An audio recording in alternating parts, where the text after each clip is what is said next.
ఆధార్ లేకపోయినా ప్రభుత్వ ఆసుపత్రుల్లో వైద్యం అందిస్తున్నట్లు ప్రభుత్వం హైకోర్టుకు తెలిపింది. ఉస్మానియాలో ఆధార్ లేకపోతే వైద్యం చేయడం లేదంటూ హైకోర్టులో పిల్ దాఖలైంది.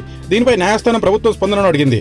ఉస్మానియాతో పాటు ఏ ప్రభుత్వ ఆసుపత్రుల్లోనైనా ఆధార్ లేకుండా వైద్యం అందిస్తామని, భవిష్యత్తులోనే ఇదే కొనసాగుతుందని ప్రభుత్వం లాయర్ స్పష్టం చేశారు. దీంతో పిల్ను ధర్మాసనం ముగించింది. భారీ వేధింపులు తట్టుకోలేక మరో భర్త ఆత్మహత్య చేసుకున్నాడు. ముంబైలోని టీసీఎస్ కంపెనీలో రిక్రూట్మెంట్ మేనేజర్ గా పనిచేస్తున్న మానవ్ శర్మ ఉరేసుకుని ఆత్మహత్య చేసుకున్నాడు. నా భార్య టార్చర్ భరించలేకపోతున్నా, దయచేసి మగవాళ్ళ గురించి ఎవరైనా మాట్లాడండి, నేను ఒంటరిని అయిపోయానంటూ ఏడుస్తూ సెల్ఫీ వీడియో తీసుకున్నాడు. అయితే తనను తప్పుగా అర్థం చేసుకుంటున్నారని మానవ్ శర్మ భార్య అంటున్నారు. భర్త తాగి వచ్చి కొట్టేవాడని భార్య నిఖిత శర్మ ఆరోపించారు. ప్రియుడితో నిఖిత వివాహేతర సంబంధమే మానవ ఆత్మహత్యకు కారణమని వార్తలు వస్తున్నాయి. రేపటి నుంచి నగరంలో కొత్త రూల్స్ ఉండబోతున్నాయి. రంజాన్ నెల సందర్భంగా వ్యాపారులకు రేవంత్ సర్కార్ గుడ్ న్యూస్ చెప్పింది. 24 గంటలు దుకాణాలు ఓపెన్ చేసేందుకు ఇటీవల ఉత్తర్వులు జారీ అయ్యాయి. రేపటి నుంచి మార్చి 31 వరకు ఈ రూల్స్ అమల్లో ఉంటాయి. ఇక మిడ్ నైట్ షాపింగ్ కు మన చార్మినార్లోని వ్యాపారులు సిద్ధమవుతున్నారు. చాలా గ్రామాల్లో పేరుకే మహిళా సర్పంచ్ ఉంటారు. ఆమె భర్తే పత్రం చేస్తుంటారు. ఇలా మహిళా సాధికారతను దెబ్బతీస్తున్న వారికి జరిమానా విధించాలని కేంద్ర ప్రభుత్వం ఏర్పాటు చేసిన కమిటీ సిఫారసు చేసింది. ఎన్నికైన మహిళా సర్పంచులతో వాట్సాప్ గ్రూప్ ఏర్పాటు చేసి పాలనలో వారికి ఎదురయ్యే సమస్యలను పరిష్కరించేందుకు ఓ వ్యవస్థ తీసుకురావాలని కమిటీ సూచించింది. ఈ మేరకు పంచాయతీరాజ్ మంత్రిత్వ శాఖకు నివేదిక సమర్పించింది. మణికొండ పుప్పలగూడలో అగ్ని ప్రమాదంలో 3 చనిపోయిన సంగతి తెలిసింది. షార్ట్ సర్క్యూట్ తో పార్కింగ్ ప్రాంతంలో 2 కార్లు దగ్ధమయ్యాయి. 2 అంతస్తుల భవనాన్ని దట్టమైన పొగలు కమ్మేశాయి. మొదటి అంతస్తులో తలుపులు వేసుకోవడంతో పొగ నిండి జమీలా ఖాతున్, షహానా ఖాతున్, ఫిర్జా చనిపోయారు. పొగ పీల్చడం వల్లనే ప్రాణాలు పోగొట్టుకోవాల్సి వచ్చిందని Hydraa regional fire officer Jayaprakash తెలిపారు. భారత్ లో రేపటి నుండి రంజాన్ మాసం మొదలు కానున్నట్లు ఇస్లాం మత పెద్దలు ప్రకటించారు. శుక్రవారం దేశంలో ఇక్కడ నిలవంక దర్శనం కాకపోవడంతో ఆదివారం నుంచి ఉపవాసాలు చేపట్టనున్నారు. అయితే సౌదీ అరేబియాలో నిలవంక దర్శనం కావడంతో నేటి నుంచి అక్కడ రంజాన్ మాసం ప్రారంభం కానుంది. ఏపీ ప్రభుత్వం ప్రవేశపెట్టిన బడ్జెట్ పై మాజీ మంత్రి రోజా తీవ్ర స్థాయిలో విమర్శలు చేశారు. చంద్రబాబు జనాన్ని నమ్మించి రెట్టేట గుంచారు. ఇంట్లో ఎంతమంది మహిళలు ఉన్నా 15,000 ఇస్తామని, నిరుద్యోగులకు 3,000 ఇస్తామని పంగనామాలు పెట్టారు. మహిళలకు ఉచిత బస్సు ప్రయాణం ఊసేలేదు. తల్లికి వందనం పథకం కేటాయింపులు తగ్గించారు. రైతులకు అన్యాయం చేసేందుకు ప్రయత్నిస్తున్నారని ఆమె ఆరోపించారు. యాదగిరిగుట్ట శ్రీ లక్ష్మీ నరసింహస్వామి వార్షిక బ్రహ్మోత్సవాలకు నేడు అంకురార్పణ జరగనుంది. స్వస్తివాచనం, రక్షాబంధనం, అగ్ని ప్రతిష్టాపనతో ఉత్సవాలు ప్రారంభం కానున్నాయి. సాయంత్రం గరికపాటి నరసింహారావు ప్రవచన కార్యక్రమాలు నిర్వహించనున్నారు. ఆలయం లోపల, బయట, కొండ చుట్టూ విద్యుత్ దీపాలతో సర్వంగా సుందరంగా ముస్తాబు చేశారు. భక్తులకు అసౌకర్యం కలగకుండా తగిన ఏర్పాట్లు చేసినట్లు ఈవో భాస్కర్ రావు తెలిపారు. తెలంగాణలో ఎమ్మెల్యే కోట, ఎమ్మెల్సీ స్థానాలకు విపరీతమైన పోటీ నెలకొంది. అసెంబ్లీలో సంఖ్యాబలాన్ని బట్టి చూస్తే 5 స్థానాల్లో కాంగ్రెస్ కి 4 దక్కే ఛాన్స్ ఉంది. ఇందుకోసం 40 మంది వరకు పోటీ పడుతున్నట్లు తెలుస్తోంది.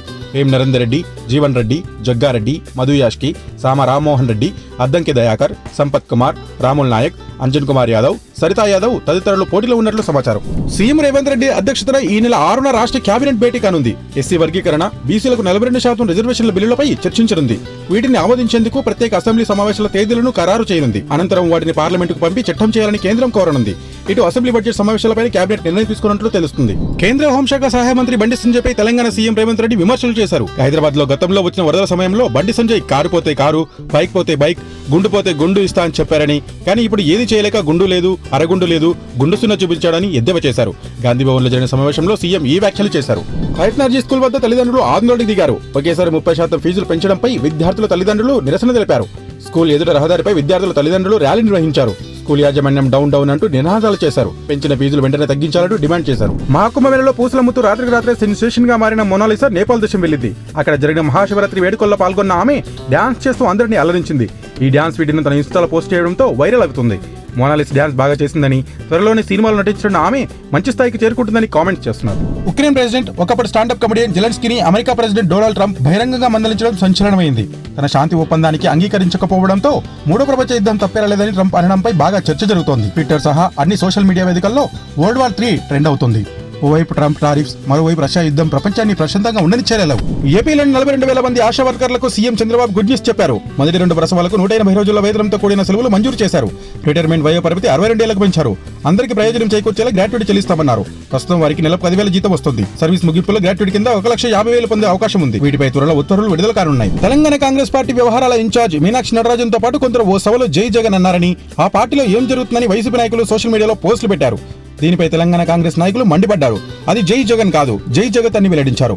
11 మంది వైసీపీ ఎమ్మెల్యేలే జై జగన్ అనట్లేదని ఎద్దేవా చేశారు. జై జగత్ కాంగ్రెస్ నినాదమని స్వతంత్ర సమరయోధులు వినోబాబావే పిలుపునిచ్చారని చెబుతున్నారు. ఆదివారం నుంచి రాష్ట్రంలో ఎండల తీవ్రత మరింత పెరగొచ్చని హైదరాబాద్ వాతావరణ కేంద్రం హెచ్చరించింది. నిత్యం 36 నుండి 38.5 డిగ్రీల ఉష్ణోగ్రతలు నమోదవుతాయని పేర్కొంటూ అన్ని జిల్లాలకు ఎల్లో అలర్ట్ జారీ చేసింది. నిన్న భద్రాచలంలో అత్యధికంగా 38.3 డిగ్రీల టెంపరేచర్ నమోదైంది. అటు రాత్రి ఉష్ణోగ్రతలు క్రమంగా పెరుగుతున్నాయి. మార్చ్, ఏప్రిల్, మే నెలల్లో తీవ్రమైన వడగాల్పులు వీస్తాయని ప్రజలు అప్రమత్తంగా ఉండాలని ఐఎండీ సూచించింది.